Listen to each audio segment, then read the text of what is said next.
എല്ലാവർക്കും സുഖമാണെന്ന് വിശ്വസിക്കുന്നു. ഡെയിലി അപ്ഡേറ്റിലേക്ക് എല്ലാ ആളുകൾക്കും സ്വാഗതം.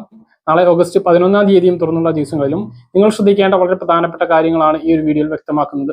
വീഡിയോയുടെ വിശദാംശങ്ങളിലേക്ക് കടക്കുന്ന മുമ്പ് കൂടുതൽ ആളുകളിലേക്ക് ഇൻഫർമേഷൻ എത്താൻ ഷെയർ ചെയ്യുക, ലൈക്ക് ചെയ്യുക. ഫേസ്ബുക്കിലൂടെ കാണുന്ന ആളുകൾ ഫോളോ ചെയ്യുക. വീഡിയോയുടെ വിശദമായ വിവരങ്ങളിലേക്ക് വരാം. സപ്ലൈകോ ഔട്ട്ലെറ്റിലൂടെ 457 രൂപയ്ക്ക് ഒരു ലിറ്റർ വെളിച്ചെണ്ണ, കേരഫെഡിൻ്റെ വെളിച്ചെണ്ണ 457 രൂപയ്ക്ക് നൽകാൻ കഴിയുമെന്നാണ് ധാരണ ഉണ്ടായിട്ടുള്ളത്. കേരഫെഡ് ഹോൾസെയിൽ റേറ്റിൽ കൊടുക്കുന്ന വിലയാണ് 457. ആ വിലയ്ക്ക് തന്നെ സപ്ലൈകോ ഔട്ട്ലെറ്റിലൂടെ MRP ആയി നൽകാനുള്ള പർച്ചേസ് ഓർഡർ ഇന്ന് തന്നെ വിതരണം ചെയ്തു. പർച്ചേസ് ഓർഡറിൻ്റെ അടിസ്ഥാനത്തിൽ നാളെ മുതൽ സപ്ലൈകോ ഔട്ട്ലെറ്റിൽ കേരഫെഡിൻ്റെ വെളിച്ചെണ്ണ വന്നു തുടങ്ങും. തിങ്കളാഴ്ച മുതൽ ജനങ്ങൾക്ക് 457 രൂപയ്ക്ക് ഒരു ലിറ്റർ വെളിച്ചെണ്ണ ഒരു കാർഡിന് 1 ലിറ്റർ എന്ന കവറിൽ കൊടുക്കാനുള്ള നടപടികൾ ആയിട്ടുണ്ട് എന്ന് ഞാൻ അറിയിക്കുന്നു. സപ്ലൈകോ ഔട്ട്ലെറ്റുകളിലൂടെ നാളെ കേരഫെഡിന്റെ വെളിച്ചെണ്ണ 457 രൂപ നിരക്കിൽ ലഭിക്കും. ഇതുകൂടാതെ ശബരി വെളിച്ചെണ്ണ 349 രൂപ നിരക്കിൽ സബ്സിഡി ആയിട്ട് സാധാരണ ലഭിക്കുന്നത് പോലെ ലഭിക്കുന്നതുമാണ്. Life insurance corporation of India LICയുടെ ഭീമ സഖി പദ്ധതിയെ കുറിച്ച് കേട്ടിട്ടുണ്ടോ? സ്ത്രീകളെ സ്വയം പര്യാപ്തമാക്കുക എന്നതാണ് ഈ പദ്ധതിയുടെ ലക്ഷ്യം. ഇതിനായി നിങ്ങൾ 1 രൂപ പോലും ചെലവാക്കേണ്ടി വരില്ല. ഈ പദ്ധതി പ്രകാരം സ്ത്രീകൾക്ക് LIC ഏജന്റുമാരാകാനുള്ള പരിശീലനം നൽകും. ഇക്കാലയളവിൽ 7000 മുതൽ 5000 രൂപ വരെ മാസം നൽകുന്നതാണ്. ഇതിനു പുറമെ പോളിസി ലഭിക്കുമ്പോൾ കമ്മീഷനും നൽകുന്നതാണ്. 10ാം ക്ലാസ് പാസ്സായ ഏതൊരു സ്ത്രീക്കും ഈ പദ്ധതിയിലേക്ക് അപേക്ഷിക്കാം. ഇതിനായി പ്രായപരിധി നിശ്ചയിച്ചിട്ടുണ്ട്. 18 വയസ്സിനും 70 വയസ്സിനും ഇടയിലുള്ള ഏതൊരു സ്ത്രീക്കും ഈ പദ്ധതിയിലേക്ക് അപേക്ഷ സമർപ്പിക്കാവുന്നതാണ്. നിങ്ങളുടെ അടുത്തുള്ള ബ്രാഞ്ചിൽ പോയി വിവരങ്ങൾ തേടാവുന്നതാണ്. ഔദ്യോഗിക വെബ്സൈറ്റ് സന്ദർശിച്ചും അപേക്ഷിക്കാവുന്നതാണ്. അപേക്ഷിക്കുന്നതിന് മുമ്പ് നിങ്ങളുടെ വയസ്സ് തെളിയിക്കുന്ന രേഖ, വിലാസം തെളിയിക്കുന്ന രേഖ, 10ാം ക്ലാസ് പാസ്സായ സർട്ടിഫിക്കറ്റിന്റെ സ്വയം സാക്ഷ്യപ്പെടുത്തിയിട്ടുള്ള പകർപ്പ് എന്നിവ അപേക്ഷയോടൊപ്പം അറ്റാച്ച് ചെയ്യണം. ഒരു വ്യക്തി ഇതിനകം തന്നെ LIC ഏജന്റോ ജീവനക്കാരനോ ആണ് എങ്കിൽ അയാളുടെ ബന്ധുവിന് അല്ലെങ്കിൽ ഭാര്യ, മക്കൾ, പിതാമക്കൾ, സഹോദരങ്ങൾ തുടങ്ങിയവർക്ക് ഈ സ്കീമിൽ അപേക്ഷിക്കാൻ കഴിയില്ല.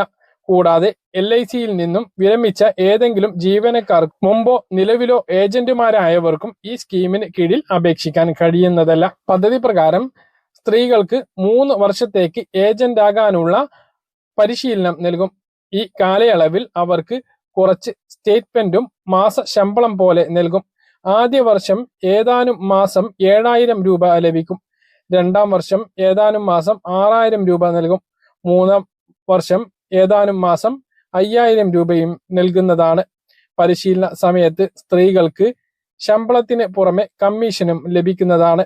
LIC പോളിസി ലഭിക്കുമ്പോൾ ഈ കമ്മീഷനും നൽകും. അപ്പോൾ താല്പര്യമുള്ളവർ അടുത്തുള്ള LIC ഓഫീസുമായിട്ട് ബന്ധപ്പെടുക, അല്ലെങ്കിൽ വെബ്സൈറ്റിലൂടെ അപേക്ഷ സമർപ്പിക്കുക. മുസ്ലിം, ക്രിസ്ത്യൻ, ബുദ്ധ, സിഖ്, പാഴ്സി, ജൈന എന്നീ ന്യൂനപക്ഷ മതവിഭാഗങ്ങളിൽപ്പെടുന്ന വിവാഹബന്ധം വേർപ്പെടുത്തിയ അല്ലെങ്കിൽ ഉപേക്ഷിക്കപ്പെട്ട അല്ലെങ്കിൽ വിധവകളായിട്ടുള്ള സ്ത്രീകൾക്കുള്ള ഇംബിച്ചി ഭവന പുനരുദ്ധാരണ പദ്ധതിയുടെ അപേക്ഷാ തീയതി ഓഗസ്റ്റ് 20 വരെ നീട്ടിയിട്ടുണ്ട്.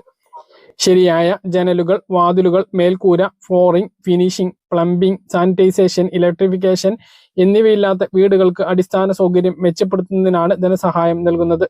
ഒരു വീടിന്റെ അറ്റകുറ്റപ്പണിക്ക് 50,000 രൂപ വരെ ധനസഹായം ലഭിക്കും. അപേക്ഷകയുടെ സ്വന്തം പേരിലോ അല്ലെങ്കിൽ പങ്കാളിയുടെ പേരിലോ ഉള്ള വീടിന്റെ വിസ്തീർണം 1200 സ്ക്വയർ ഫീറ്റിൽ കവിയരുത് എന്നുള്ളത് മാനദണ്ഡമാണ്. BPL കുടുംബത്തിന് മുൻഗണന ലഭിക്കുന്നതാണ്. അപേക്ഷകർക്കോ അവരുടെ മക്കൾക്കോ ശാരീരിക മാനസിക വെല്ലുവിളി നേരിടുന്നവർ, ഏക വരുമാനദാതാവായ പെൺകുട്ടി മാത്രമുള്ള അല്ലെങ്കിൽ മക്കളില്ലാത്ത അപേക്ഷകൾക്കും മുൻഗണന ലഭിക്കുന്നതാണ്. സർക്കാർ, അർദ്ധ സർക്കാർ സ്ഥാപനങ്ങളിൽ സ്ഥിര വരുമാനം ലഭിക്കുന്ന മക്കളുള്ള വിധവകൾ, സർക്കാരിൽ നിന്നോ സമാന ഏജൻസികളിൽ നിന്നോ 10 വർഷത്തിനുള്ളിൽ സഹായം ലഭിച്ചവർ വീണ്ടും അപേക്ഷിക്കേണ്ടതില്ല. വകുപ്പ് പ്രത്യേകം തയ്യാറാക്കിയിട്ടുള്ള അപേക്ഷാ ഫോറം മുഖേനയാണ് അപേക്ഷിക്കേണ്ടത്. 2025-26 സാമ്പത്തിക വർഷത്തെ നികുതി അടച്ച രസീറ്റ്, റേഷൻ കാർഡിന്റെ പകർപ്പ് എന്നിവയോടൊപ്പം വീട് റിപ്പയർ ചെയ്യേണ്ടതിനും വീടിന്റെ വിസ്തീർണം തെളിയിക്കുന്നതിനും മറ്റു വകുപ്പുകളിൽ നിന്നോ സമാന ഏജൻസികളിൽ നിന്നോ അപേക്ഷകർക്ക് 10 വർഷത്തിനുള്ളിൽ ഭവന നിർമ്മാണത്തിനോ പുനരുദ്ധാരണത്തിനോ ആനുകൂല്യമൊന്നും ലഭിച്ചിട്ടില്ല എന്ന് തെളിയിക്കുന്നതിനും ആവശ്യമായിട്ടുള്ള സാക്ഷ്യപത്രം ബന്ധപ്പെട്ട തദ്ദേശ സ്വയംഭരണ സ്ഥാപന ഉദ്യോഗസ്ഥരിൽ നിന്നും കൈപ്പറ്റി അപേക്ഷയോടൊപ്പം വെക്കേണ്ടതാണ്. പൂരിപ്പിച്ച അപേക്ഷ അനുബന്ധ രേഖകൾ സഹിതം അതാത് ജില്ലാ കളക്ടറേറ്റിലെ ന്യൂനപക്ഷ സെക്ഷനിൽ നേരിട്ടോ ഡെപ്യൂട്ടി കളക്ടർ ജനറൽ ന്യൂനപക്ഷ ക്ഷേമ സെഷൻ ജില്ലാ കളക്ടറേറ്റ് എന്ന വിലാസത്തിൽ നേരിട്ടോ തപാൽ മുഖേനയോ അപേക്ഷിക്കേണ്ടതാണ്. അപേക്ഷാ ഫോറം www.minorityWelfare.kerala.gov.in എന്ന വെബ്സൈറ്റിൽ നിന്നും ലഭിക്കും. അപേക്ഷാ ഫോറം പല ആളുകൾക്കും ഡൗൺലോഡ് ചെയ്യാൻ കിട്ടുന്നില്ല. അങ്ങനെയുള്ള ആളുകൾ വാട്സപ്പിൽ ബന്ധപ്പെട്ടാൽ മതി. എൻ്റെ അടുത്തുണ്ട്, അത് തരുന്നതാണ്. നമ്മുടെ വാട്സപ്പ് ഗ്രൂപ്പിലും അത് ഷെയർ ചെയ്തിരുന്നു.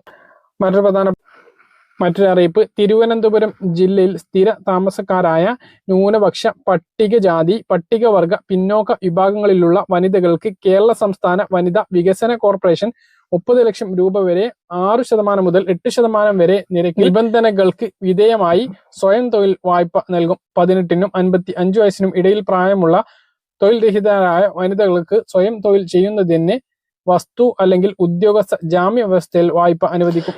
www.kswdc.org എന്ന വെബ്സൈറ്റ് വഴി ഓൺലൈനായി അപേക്ഷ സമർപ്പിക്കാം. കൂടുതൽ വിവരങ്ങൾക്ക് 0471 23 28 257 എന്ന നമ്പറിലോ 94 96 01 5005 എന്ന നമ്പറിലും ബന്ധപ്പെടാവുന്നതാണ്. ഈ പറഞ്ഞ നമ്പറിലെ അവസാന അക്കം 5 പകരം 6 ആക്കിയിട്ടും സംസ്ഥാനത്ത് റേഷൻ വിതരണങ്ങൾ ആരംഭിച്ചതോട് കൂടിയിട്ട് ഓണം വിഹിതങ്ങളുടെ വിതരണം ആരംഭിച്ചു കഴിഞ്ഞിരിക്കുകയാണ്. മഞ്ഞ, പിങ്ക്, നീല, വെള്ള റേഷൻ കാർഡുള്ളവർക്ക് റേഷൻ കടയിലൂടെയാണ് ഓണസഹായങ്ങൾ ആദ്യമായിട്ട് വിതരണം ചെയ്തു തുടങ്ങിയിട്ടുള്ളത്. അരിയാണ് പിങ്ക്, നീല, വെള്ള റേഷൻ കാർഡുള്ളവർക്ക് അധികമായിട്ട് അനുവദിച്ചിട്ടുള്ളത് എങ്കിൽ മഞ്ഞ റേഷൻ കാർഡിന് സൗജന്യ ഭക്ഷ്യകിറ്റാണ്. ഇതിന്റെ വിതരണം, സൗജന്യ ഭക്ഷ്യകിറ്റിന്റെ വിതരണം 18-ാം തീയതി മുതലാണ് ആരംഭിക്കുക. മാത്രമല്ല മഞ്ഞ, നീല, വെള്ള റേഷൻ കാർഡുള്ളവർക്ക് ഓണം അരി, സ്പെഷ്യൽ അരിയുടെ വിതരണം ഇപ്പോൾ തന്നെ ആരംഭിച്ചിട്ടുണ്ട്. ഇതുകൂടാതെ സപ്ലൈകോയിൽ നിന്നും നിരവധി സഹായങ്ങളാണ് 18-ാം തീയതി മുതൽ ലഭിക്കുന്നത്. ഇതുകൂടാതെ ഹോർട്ടികോർപ്പ് ഉൾപ്പെടെയുള്ള സ്ഥാപനങ്ങളുടെ ഓണച്ചന്തകളും വിപണികളും ഉണ്ടാകും. സഹകരണ വകുപ്പിന്റെ കൺസ്യൂമർ ഫെഡിന്റെ ഓണച്ചന്തകൾ ഉണ്ടാകും.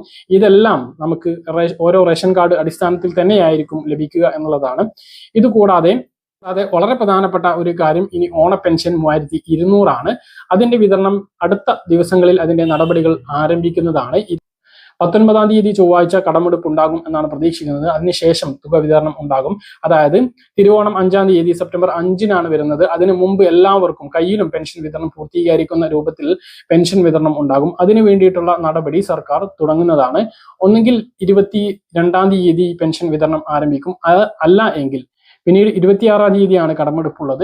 അതിനുശേഷം 27-ാം തീയതി തന്നെ വിതരണം ആരംഭിക്കും. ഈ 2 ഡേറ്റ് ആണ് പെൻഷൻ വിതരണവുമായിട്ട് ഉള്ളത്. അപ്പം ഇതാണ് പെൻഷൻ അടുത്തത് ലഭിക്കാൻ 3200 ലഭിക്കുക. നിലവിലെ ഓഗസ്റ്റ് മാസത്തെ ഒരു പെൻഷനും അതുപോലെ ഒരു കുടിശ്ശികയും ചേർത്തുള്ള 2 മാസത്തെ പെൻഷൻ ആയിരിക്കും ഓണമായതുകൊണ്ട് ലഭിക്കുക.